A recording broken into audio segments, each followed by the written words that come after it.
Minuras de hoje, vamos desvendar alguns segredos que muita menina guarda a 7 chaves. Vamos conversar com uma escritora que resolveu transformar em livro o seu diário de adolescente. Os diários se popularizaram por volta dos anos 80. Adolescentes adotaram a prática para documentar fatos do cotidiano e sentimentos. O caderno virou um confidente pessoal que sabe dos nossos segredos, histórias, casos de amor e de amizade. Quase toda menina tem um, mas nem todas conseguem abrir o cadeado para revelar as cenas da juventude. Uma vez aberto... Diário. Terminei com o Fábio. Ficou surpreso? Eu não. Eu já sabia que isso ia acontecer. Ele é muito bobo. Bom, isso tudo porque ele foi muito abusado e disse que se eu não namorasse com um beijo e tudo, ele terminava. Aí, claro, eu não ia botar a minha mão no fogo por causa de uma coisa que não ia dar em nada, né? O diário perdeu espaço com a chegada dos computadores e da internet. Os relatos se tornaram públicos com o videolog e os sites pessoais que se espalharam por todo o mundo. Mas amigo que é amigo, vai junto até o fim. Essa relação do diário da Simone, o primeiro diário fui eu que dei. Eu comprei para um presente e a Simone me pediu e eu a presenteei. Só que depois veio o segundo e vieram muitos outros.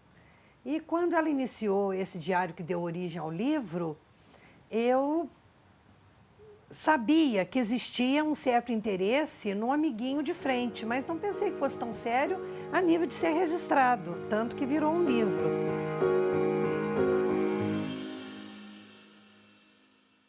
Como você teve essa ideia de publicar isso, a intimidade, um diário, todas as suas experiências vividas aí aos 13 anos de idade?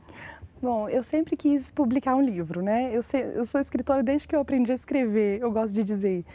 Eu sempre escrevi diários a vida toda. E aí, meu marido, ainda nos tempos de namoro, uma vez falou, por que você não publica e tal? Mas publicar um diário era uma coisa que nem me passava pela cabeça. Mas daí a gente cresce, fui amadurecendo a ideia, achei que podia ser interessante. Então, quando eu resolvi publicar, aí dá um frio na barriga porque são minhas histórias, né? Mas, ao mesmo tempo, eu sempre soube que o livro ele só é do autor enquanto você está escrevendo. Depois que você publica, ele é de qualquer pessoa. Então, eu estou muito feliz com isso. Não dá um arrepio assim na barriga, porque são realmente as suas histórias, né? O diário de planos mirabolantes de uma garota fabulosa, não. Desastrada. Isso mesmo. A garota era mais desastrada que fabulosa, eu diria. Porque ela tinha, eu digo, acho que tinha uma imaginação muito fértil. E quando você é adolescente, você ao mesmo tempo que tem um lado de insegurança, mas tem um lado que é cheio de coragem. E eu acho que eu era mais corajosa do que insegura, então... Agora vamos desvendar alguns dos mistérios aqui, né? Assim, tem história de amor aqui, né? Ixi, é o diário todo.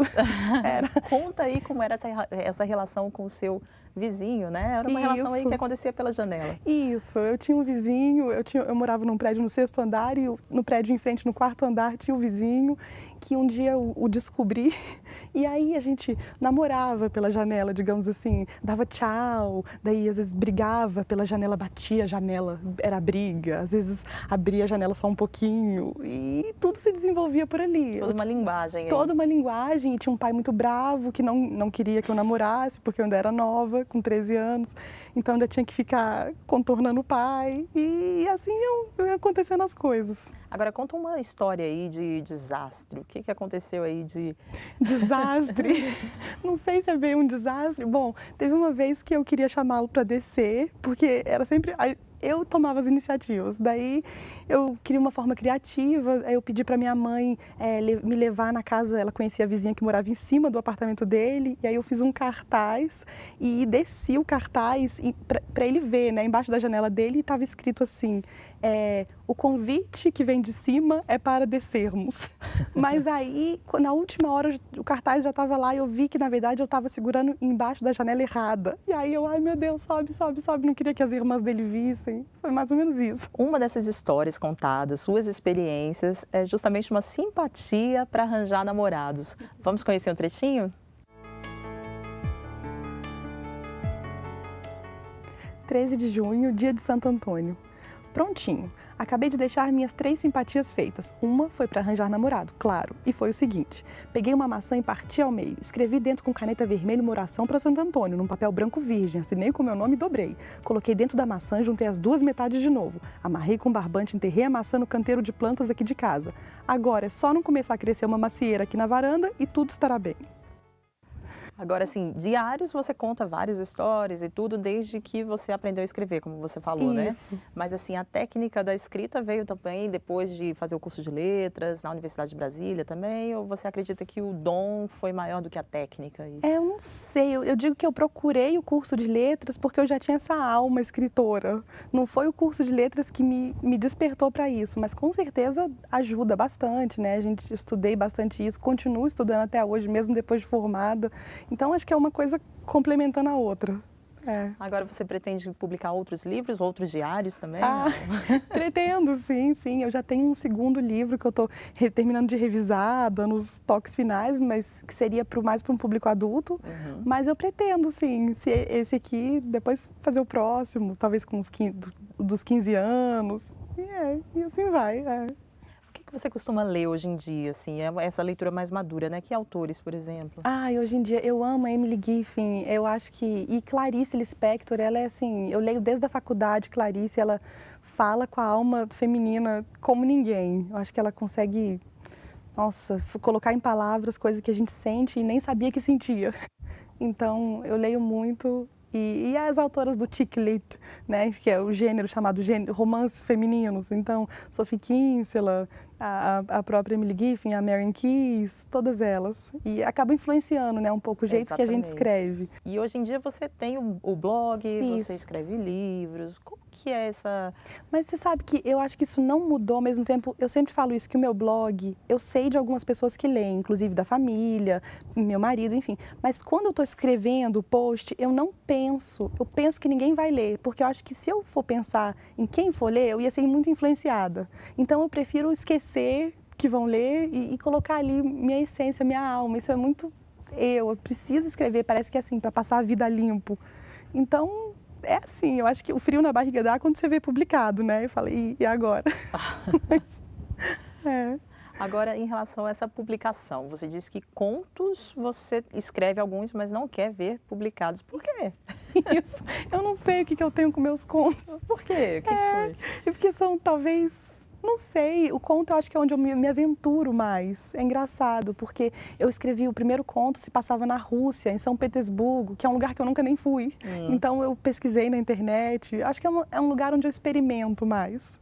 E o livro, o formato do diário, o romance, é uma coisa mais que vem mais natural para mim. Essa naturalidade também veio de berço, né? Inclusive na sua sala de brinquedos, Isso. entre os brinquedos havia bastante livros. Era, o lugar que eu mais ficava na casa, tinha uma estante assim grandona, cheia de livros. Meus pais são 2 educadores, então sempre tive muito contato, acabei lendo autores que já eram assim, de gente grande, ainda numa idade ainda novinha. Comecei a ler os clássicos Machado de Assis com 10 anos de idade. Então, isso vem daí, né? Agora, um livro que você fala que mudou sua vida, que foi inclusive aos 8 anos de idade. Isso. Conta um pouquinho dele. Ele chama Rita está crescendo, da Thelma Guimarães de Castro Andrade. Na verdade, minha irmã tinha pego ele na biblioteca da escola. Minha irmã é mais velha, 3 anos, e eu vi aquele livro e era como se fosse até um diário. E aí, muita curiosidade, eu dei um jeito de ler escondida. E aí, nossa, amo essa série, tenho muito carinho pela autora. E isso aí, pode até ser que tenha influenciado a escrita desse primeiro livro para adolescentes e em formato de diário. Com certeza. E para você, qual é a importância da literatura desde berço, desde quando a pessoa não sabe nem ler ainda? Né? Nossa, eu acho que a literatura é tão importante. Ela tem tantas importâncias, assim, o caráter histórico, ela realmente documenta os costumes de um tempo. Ela é importante para você passar informações e conhecimentos, mesmo nos tempos de internet. Eu acho que o livro ainda tem o lugar dele. Mas, principalmente, eu acho, para a vida da pessoa, porque um livro, ele é sua companhia. Ele te permite se aventurar por lugares e histórias que talvez você não se permitiria. E ele te estimula tanto a criatividade, que eu acho que isso é perfeito para uma criança, porque um filme tá tudo dado ali, né? O ator já tudo aparece. Agora o livro, se eu falo, ele era alto e moreno, você imaginou uma pessoa e eu imaginei outra. Então acho que isso estimula demais a criatividade. Acho muito importante. E a importância do blog hoje para você? Nossa, o blog é meu canal de comunicação, inclusive, porque eu sou de Brasília, nascida e criada, mas moro nos Estados Unidos, então é até um jeito de eu dar minhas notícias e falar, extravasar, comentar, às vezes fazer uma piadinha. Eu acho é muito interessante essa coisa do blog. E agora, como autora também de um livro publicado, também vai ser uma fonte aí para os seus leitores, né? Ah, sim, sim. Quem quiser saber mais sobre a autora, tem o blog, tem várias coisas Vamos minhas. deixar o endereço? Ah, vamos sim. É entresembater.blogspot.com.br. O livro que você está revisando já, né? Já está nessa fase final. Vou te contar por que estou solteira. Isso. Conta um pouquinho sobre ele e quando a gente vai poder vê-lo aí nas prateleiras. Então, o Vou Te Contar Porque Estou Solteira é um chick lit, é um romance desses engraçadinhos para mulheres. E é sobre aquela típica mulher de 30 anos que é bonita, bem-sucedida e ainda não casou e começa a querer casar porque vê todas as amigas se casando, mas aí ela começa, então ela acha que a solução está nos livros, porque fui eu que escrevi, né? Então tem uma influência da autora. Sim. Mas ela compra vários desses livros de autoajuda sobre como conquistar um homem, mas aí ela lê um pedaço de um e de outro e troca, começa a se embananar toda, então ele é cômico. Mas ao longo do livro, a personagem descobre várias coisas, ela cresce, eu gosto de fazer esse movimento. E o fim, só vou dizer que é feliz. Muito bem. Autobiográfico? Não. Esse tem alguma coisa da minha vida, mas bem pouco. Já vai se distanciando mais. Isso. Ele foi mais. Simone, muito obrigada pela sua participação aqui no Iluminuras. Foi um prazer conversar com você e muito sucesso. Eu é que agradeço. Muito obrigada por me convidar. E o Iluminuras não terminou. No próximo bloco, eu volto com o advogado Sebastião Lessa para uma conversa sobre direito e literatura. Não saia daí.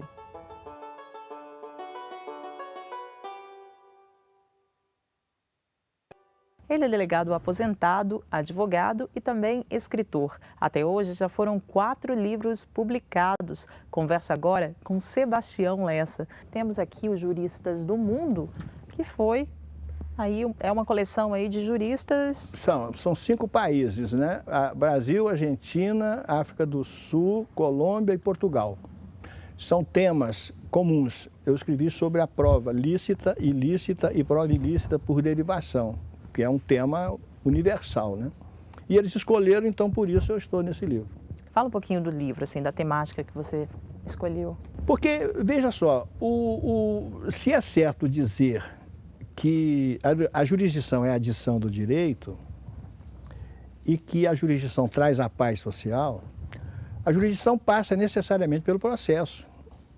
E a prova é o elemento fundamental, entendeu? Então nós temos que ter uma prova lícita, né?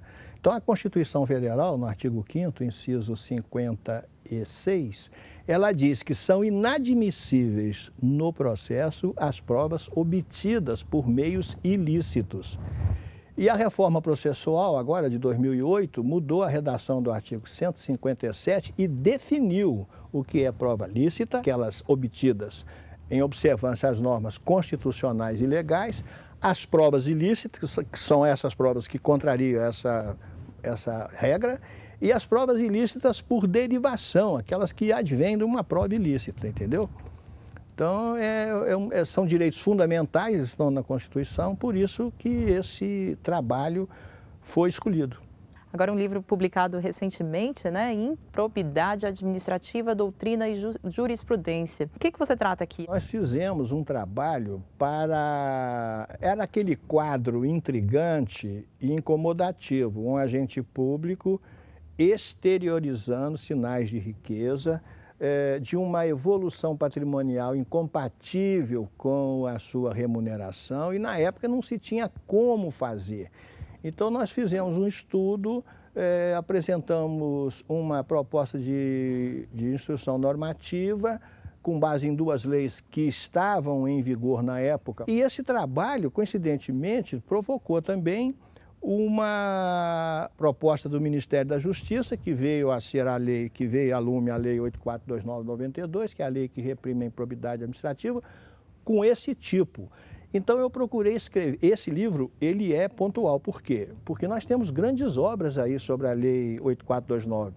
Mauro Roberto Gomes de Mato, Marcelo Figueiredo, Léo da Silva Alves, Zé Armando da Costa, o próprio livro do Eli, Marcelo Figueiredo. Então nós temos o Fábio Medina Osório, temos vários autores. Então eu procurei pegar uma parte da improbidade, que é o enriquecimento ilícito presumido, que é o artigo 9º, inciso 7º da atual lei. E trouxe a discussão, porque nessa apuração do enriquecimento ilícito presumido, você tem um mecanismo criado pela Lei Complementar 104 de 2001, que é o chamado intercâmbio de informação sigilosa. Então, eu diria, o grande desafio hoje é saber o exato alcance do conhecimento obtido com o intercâmbio de informação sigilosa. Depois de uma decisão de 2011, aliás, esse livro estava no prelo e eu mandei aguardar, esperei a decisão do Supremo, que já conta aí com a decisão do Supremo, foi quando o Supremo Tribunal Federal, julgando uma questão relacionada com a Lei Complementar 105, que trata do sigilo bancário, a 104 trata do sigilo fiscal. O Supremo Tribunal Federal julgou, né, com base no princípio que garante a intimidade e o princípio também da reserva de jurisdição. 5 ministros, né, votaram pelo provimento do recurso e entenderam que aquele intercâmbio ali era quebra de sigilo. Mas 4 ministros julgaram pelo improvimento do recurso, né? A questão toda é que o Supremo julgou com 9 ministros. Conclusão, nós vamos ter que hoje aguardar, porque esse acordo não está fechado, houve embargo de aclaração. No próximo questionamento, certamente esses 5 ministros que não participaram dessa, que vão dar o caminho, se realmente é ou não. Você sempre tratando da questão administrativa, disciplinar, você também escreve, né, em revistas. Essa matéria trata inclusive da reforma do Código Penal, né, com aquelas novas condutas, né, prova lícita, entendeu? Então, é também uma ferramenta para a área administrativa. Agora, eu gostaria de deixar bem claro o seguinte: o que eu não escrevo com a ótica de policial, de apurador. Não, eu escrevo com aquela preocupação de garantir os direitos fundamentais do devido processo legal, do contraditório e da ampla defesa e da inadmissibilidade no processo das provas obtidas por meios ilícitos. Então, é uma ferramenta não só para os apuradores, mas também para os advogados. Agora vamos falar um pouquinho, então, da importância da literatura para que você consiga, né, fazer essas obras. Porque, assim, é exigido muita leitura, muita bagagem cultural. Qual que é a importância da literatura para você? O ministro Evandro Lins e Silva, no livro O Salão dos Passos Perdidos, ele diz que o advogado tem que ler tudo. Perguntaram a ele o que o advogado... Tudo. E é verdade, tudo tem a ver com direito. Direito é a ciência normativa que regula coercitivamente a vida social. Tudo tem a ver com direito. Medicina tem direito, engenharia tem direito, administração tem direito, tudo tem direito, não é? A literatura eu acho interessante. Veja, eu gosto de ler. Leio, eu sou um leitor, gosto de ler. O que você lê, geralmente? Olha, eu já li os livros, a parte, eu diria, romanesca do José Lins do Rego, eu li todos. São 13 volumes. Inclusive, Fogo Morto eu já li umas 3 vezes. Machado de Assis eu li todos. E o Josué Montello, que também li todos os romances dele. E, por exemplo, Os Degraus do Paraíso e Cais da Sagração, Os Tambores de São Luís, já li mais de uma vez. E li outros também, Lima Barreto, Euclides da Cunha, Zé Cândido de Carvalho. São vários que eu li recentemente. E gosto de ler também livros também da literatura estrangeira, Anatole France. Conheço os 6 volumes do Anatole France, inclusive Justiça dos Homens, que ele tem uma frase lapidar, né? Ele diz que o juiz sem o soldado é um pobre sonhador.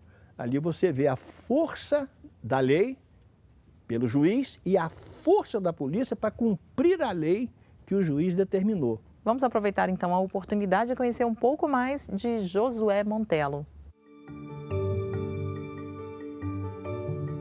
Josué Montello nasceu em São Luís do Maranhão em 1917. Foi jornalista, professor, teatrólogo e escritor. Entre suas obras destacam-se Os Tambores de São Luís, de 1965, a trilogia composta pelas novelas Duas Vezes Perdida, de 1966, e Glorinha, de 1977, e pelo romance Perto da Meia-Noite, de 1985. Trabalhou como diretor da Biblioteca Nacional e também no governo do presidente Juscelino Kubitschek. Algumas de suas obras foram roteirizadas para o cinema, e entre elas está O Monstro, que foi filmado como O Monstro de Santa Teresa. O escritor morreu em março de 2006, vítima de insuficiência cardíaca. Sebastião, os outros 3 livros estão aqui também, né? Todos tratam de processo. Questão disciplinar, direito disciplinar e direito processual disciplinar. Só esse aqui que eu, improbidade administrativa.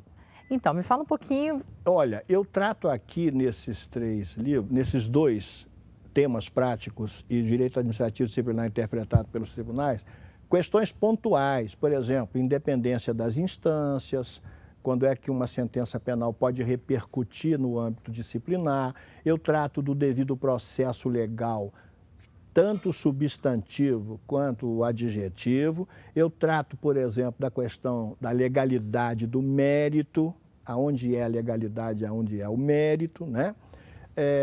Trato da responsabilidade civil, penal e disciplinar do servidor público. Então, são temas da revisão do processo, são temas pontuais. E os projetos para o futuro? Olha, eu tenho um trabalho que é focando o mandado de segurança na área disciplinar. E um outro focando só o tema nulidades. Nulidades absolutas e nulidades relativas. Ok, muito obrigado pela sua presença no Iluminuras e parabéns aí pela sua contribuição com o mundo jurídico. Eu aqui agradeço essa gentileza, viu? Eu que estou agradecido. E o Iluminuras fica por aqui, mas você pode rever os programas no site da TV Justiça. Acesse www.tvjustiça.jus.br. Na semana que vem, temos um encontro marcado com o direito e a literatura. Até mais!